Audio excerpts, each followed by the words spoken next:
Buenas tardes, hoy estamos arrancando este año, enero, con el ciclo de charlas y este momento Zanzíbar que nos permite cultivarnos desde otro lugar.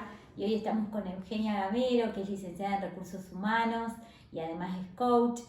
Eugen trabaja muchísimo con distintas empresas e instituciones de la ciudad, de Sunchales y la región, entonces un poco la idea era que ella nos cuente hoy qué se trata esto de gestión humana, qué nos pasan las pymes, cómo estamos abarcando y abordando esa temática. Bien, bueno, el término gestión humana a mí me gusta particularmente porque creo que tiene esa combinación y lo que creo que es el camino de darle humanidad a la gestión. Para despegarnos un poco de esto del recursos humanos, que bueno, tantas discusiones trae sobre el término, digamos, y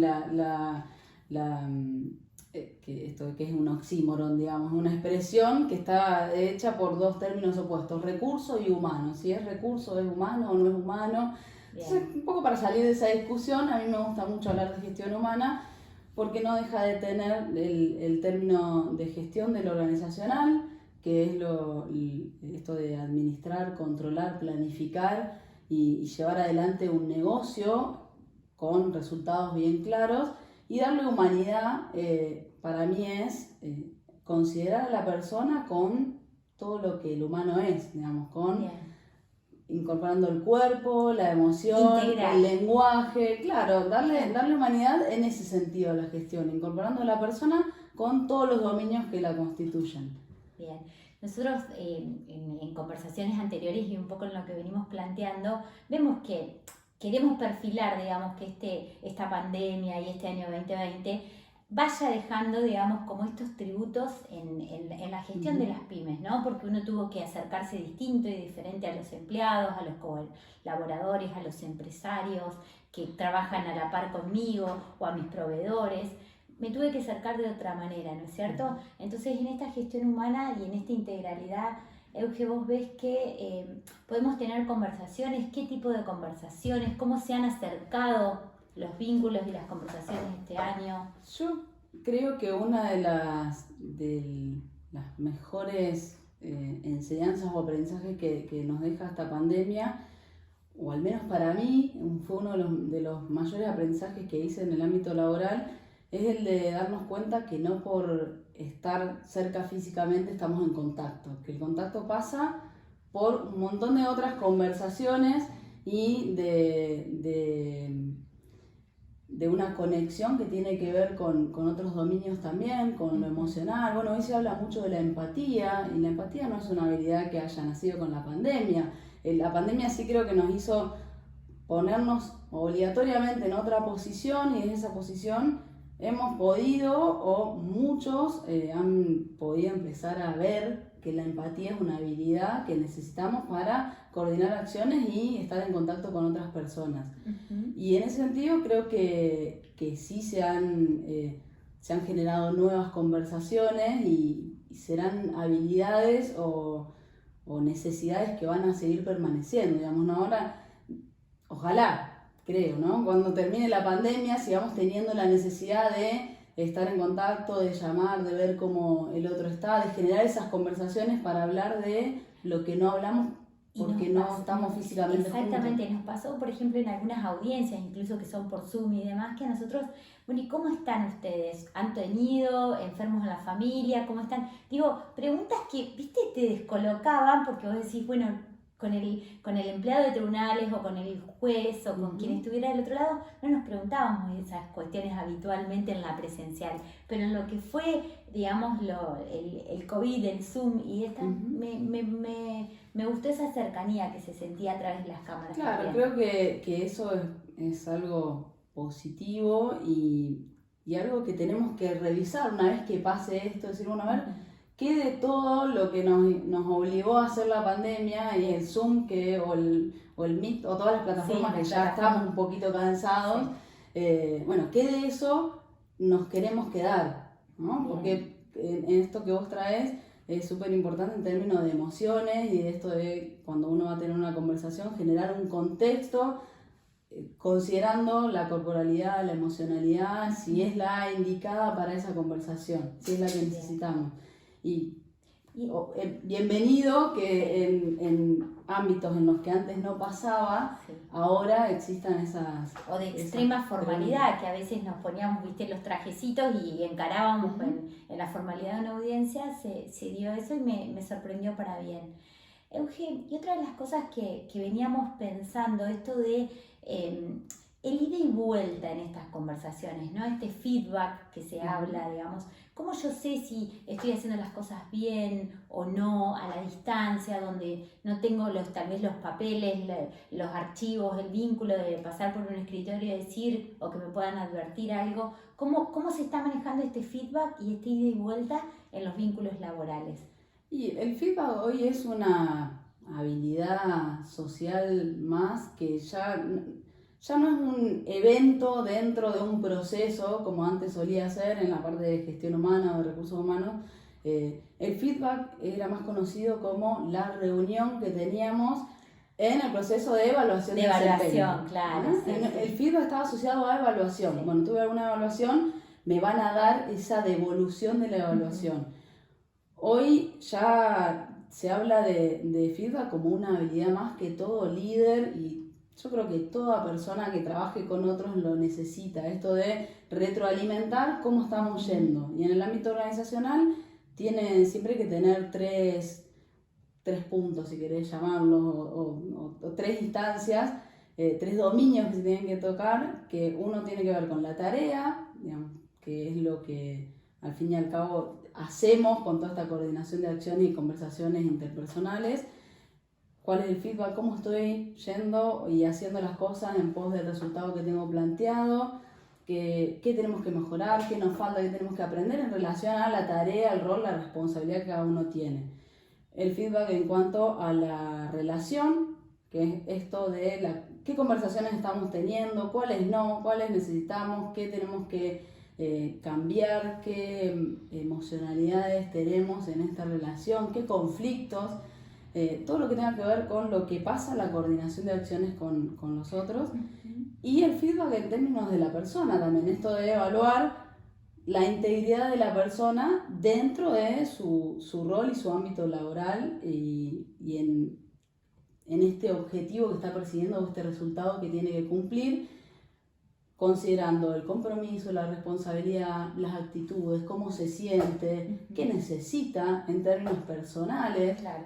Esos tres son como los tres vértices de un triángulo, si querés. Entonces tenemos que ir pasando por todas las líneas. Qué importante esto, ¿no? Decir, bueno, en estos vínculos de distancia, porque hay como cierta mayor distancia física y demás, ¿cómo sigo construyendo vínculos de confianza y que vayan a lo profundo, ¿no? Y que vayan a los temas que tenemos que tratar y a las cuestiones que son las importantes del momento, sea la emoción o lo que está pasando en el hogar o la tarea en sí que se hizo o no se hizo, se cumplió o no se cumplió. En esto, viste que este año los protocolos fueron como, en este año que pasó, es decir, para todo era protocolo, para entrar a un lugar, para salir, para trabajar, para levantar mi actividad, para tenerla o no tenerla en marcha. Y digo, nosotros que venimos del ámbito leguleyo, legal, es decir, los protocolos o procedimientos los hacíamos tal vez en el esquema de trabajo o en la forma de trabajo y demás. Hoy ya es como que se ha aplicado a todo, ¿no? Y ¿cómo ves vos desde el lugar de la gestión humana que podemos ayudar desde el ámbito legal preventivo en este rediagramado de protocolos, de procedimientos? Yo creo que la parte legal, el ámbito de la abogacía siempre va a ser una base en la organización necesaria para cualquiera de las áreas. Particularmente en la gestión humana, creo que es una base por la naturaleza de lo legal, que es crear un contexto y condiciones de justicia para las diferencias de intereses o poderes que pueda haber entre los distintos actores. Y después también para mí algo muy importante, y a mí siempre me gusta pensar en términos por ahí de más deportivos, yo creo que lo legal siempre nos marca la cancha. Si nosotros pensamos que las relaciones y el trabajo que hay dentro de la organización es como un juego, el ámbito legal siempre nos dice, bueno, esta es la cancha en la que se pueden mover. Después, cada uno de los actores tiene sus códigos, sus formas, pero vos sabés que si elegís jugar de cierta manera, los límites son estos. Bien. Y lo contrario, tú sabes también que los riesgos son ¿Cuáles algunos. son? Exacto. Porque también el otro día escuchaba la conversación que tuviste con Fabio Bollino y hablaban de la ley de contrato de trabajo que tiene no sé cuántos años de antigüedad. Entonces, claro, ante esa situación a veces es necesario generar otro tipo de acuerdos, de normas de juego que, bueno, no están fuera de lo legal, pero no terminan de estar dentro de la cancha que tenemos marcada. De la situación actual a hoy para marcar. Claro, quizás son lo más apropiado y lo más beneficioso para las dos partes en términos de realidad y de necesidades actuales o de la coyuntura que estamos viviendo, pero no están dentro de la cancha que está marcada por la ley. Uh-huh. Y bueno, ante esas situaciones es importante saber que tenemos que construir con el otro a partir de conversaciones, de confianza o de muy interesante relaciones. Lo que planteás, porque para un derecho preventivo, que por ahí es el que nos gusta desde la consultoría y demás, y el prevenir el conflicto, o saber en qué podés moverte como para prevenir los riesgos, o saber los riesgos que corres, creo que ahí está la clave, ¿no? En cómo construimos confianza, porque muchas veces a los abogados nos llaman cuando la confianza ya no está. Claro. Entonces venimos a paliar o sustituir la situación de justicia o injusticia que se dio porque el vínculo de confianza está destruido, digamos, ¿no? Sí, esto también de tener lo legal, las reglas y el protocolo como un hecho para todos, digamos. No podemos discutir que esto es el protocolo y las normas que acordamos en cómo nos íbamos a comportar, entonces, o cómo nos íbamos a relacionar. Cuando surge una situación, para salir de esa discordia de las interpretaciones que cada uno tiene de esa situación, ¿a dónde vamos?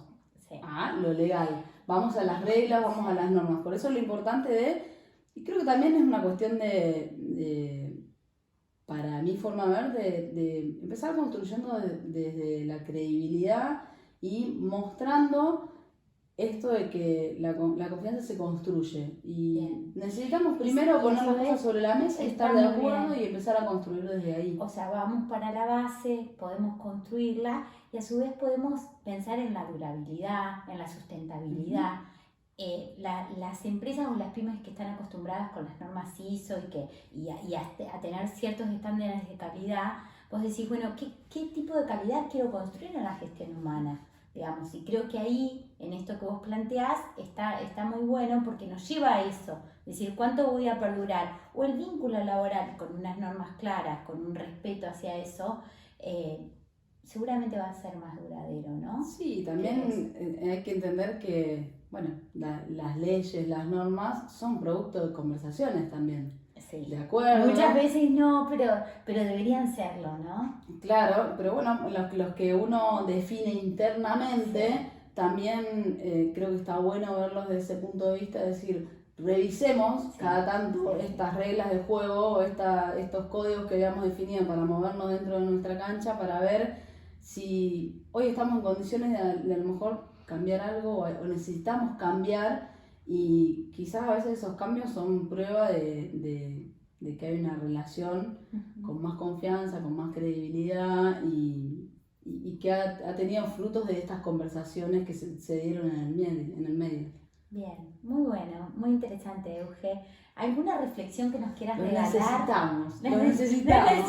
Nos necesitamos mutuamente, eso es lo bueno, ¿no? Porque digo, también todo lo que tiene que ver con la gestión humana y esto de decir, bueno, ya me enseñaste grandísimo, porque cuando estábamos arrancando esto me dice, mirá, Lau, prefiero no hablar de recursos sino de gestión humana, o sea que es un término que me lo incorporaste vos en la conversación que estamos teniendo hoy, entonces digo, uno también es como que nos nutrimos entre todos, ¿no? En esto y el incorporar esta humanidad, digamos, creo que lo necesitamos en nuestra vida diaria, cotidiana y en todos los ámbitos. ¿Alguna reflexión, Euge, que nos quieras regalar y dejar en momentos Zanzíbar como para que nos acordemos de vos y tu paso por acá? Bueno, mira, yo un poco tomando la idea de esto del momento, que apunta a esto de las relaciones más sanas, la calidad de vida y demás, yo soy ferviente creyente de que la clave está en animarse a aprender, en el aprendizaje, aunque a veces nos da miedo o nos da incertidumbre, claro, más incertidumbre que toda la que vivimos en el 2020, no sé qué más necesitamos. Y que va a seguir, me parece. Claro, sí, seguramente. Y que esto de lo humano es algo que nunca se termina de aprender. Por eso es clave tener estas ganas y estas ganas de reconocer que uno ignora un montón de cosas y que la ignorancia en lo humano no está mal. No está mal no saber cómo enfrentar una conversación, no está mal no saber cómo manejar ciertas emociones. Lo que para mí no está bueno o no nos lleva a ningún lugar, no nos posibilita ningún resultado, es no querer aprender a manejar eso de una manera diferente. Que estas ganas sea como el motor o el combustible para hacernos movernos a decir, bueno, quiero aprender en este escenario. Sí, en el ámbito organizacional yo creo que siempre hay dos cuestiones claves, los resultados y el aprendizaje que estamos dispuestos a hacer. Siempre nos vamos a mover por resultados y siempre tenemos responsabilidades o resultados en nuestro rol, en la organización en general, digamos, en todos los niveles que lo quieras ver. Y si nosotros estamos obteniendo resultados que no son los que queremos, necesitamos reconocer que hay algo que tenemos que cambiar. Y ahí aparece el aprendizaje. Bien. Sin cambio no hay aprendizaje. Muy bueno. Y en lo humano nunca se termina de aprender, menos en las habilidades sociales. Antes hablábamos de la empatía. ¿Algún día yo termino de aprender a ser empático? Yo creo que no, porque con esto de lo humano tiene que ver con relacionarse con otros y siempre el otro te introduce una variable de determinación, de incertidumbre en la relación que hace que vos tengas que hacerle algún ajuste a esa habilidad. Bien. Se puede aprender, es cuestión de animarse y de saber que uno se va a equivocar y que la primera no te va a salir y vas a terminar la conversación y vas a decir, mirá todo lo que se me pasó por enfrente. Ese es el primer paso, empezar a distinguir y después empezar a animarse a aplicar esta humanidad en distintas cuestiones. Una acotación que me dejas picando, por eso lo digo, es decir, qué bueno esto de registrar también, ¿no? Porque en esto de decir voy a los resultados y en el camino del aprendizaje, qué bueno poder ir registrando, más allá de los protocolos, los procedimientos, decir, bueno, en esta conversación hablamos de esto, ¿qué tengo para mejorar? Y el evaluarnos o el revisar, ¿no? Después que la terminamos, el volver a empezar en la nueva conversación, bueno, decir qué me pasó en la anterior, esto de registrarlo me parece que va a sumar puntos también en esto, ¿no? Bueno, tiene que ver con la habilidad del feedback también, claro, ¿no? De poder revisar y claro, ir viendo cuáles son los puntos positivos, cuáles son los que tenemos que mejorar, ir haciendo pie siempre en la fortaleza y lo que vamos aprendiendo de eso que vamos registrando y que vamos haciendo nuevo. Buenísimo. Bueno, gracias, Euge. Bueno, gracias a vos por el momento. Muy enriquecedora la charla. Gracias. Gracias a vos.